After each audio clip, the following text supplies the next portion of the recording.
We're stepping into a 14-year era where my mama believed it is no longer a good enough reason. Neptune just slid into Aries, and suddenly your spiritual life is less hand me down and more custom ordered from the universe. All right, sugar. As if Saturn marching into Aries wasn't enough to make the cosmos feel like it's reorganizing your whole life, well, we've got another heavyweight stepping onto the stage. Neptune. Yes, dreamy, mystical, follow the vibes Neptune has just wandered into Aries too. It slid in on January the 27th and plans to stay put for the next 14 years. Yeah, you heard me right, 14 years. Which is basically a cosmic long-term lease. So go on and get comfortable because this is not a weekend trip energy. Now, let's remind ourselves who Neptune is. Neptune is that planet that dissolves boundaries, heightens intuition, and wraps everything in a mysterious, foggy glow. It rules dreams, spirituality, illusions, art, magic, and everything you can feel but can't quite explain.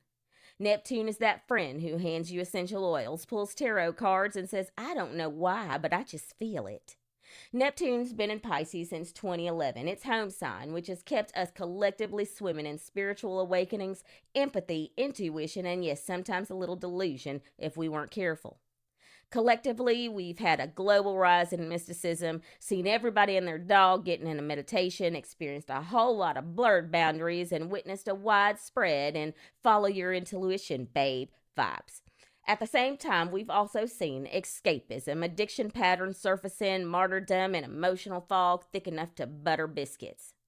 I'm here to tell you that era is shifting. Neptune is packing up its seashells and incense sticks and heading straight into Aries, and that changes the vibe dramatically.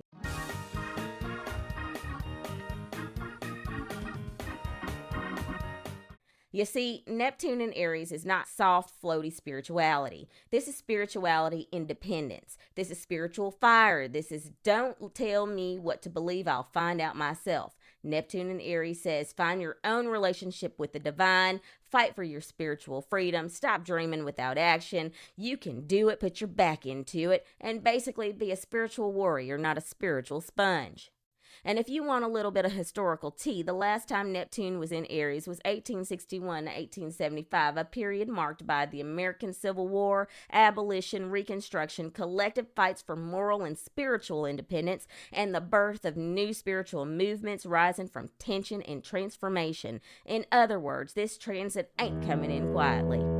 Over the next 14 years, you can expect big shifts. People stepping away from organized religion and carving their own spiritual path. Spiritual movements centered around individuality and sovereignty. A rise in activism that's fueled by purpose, not just opinion. Art and culture becoming bold, pioneering, and unapologetically original. And a shift from we're all one to honor my unique spiritual journey.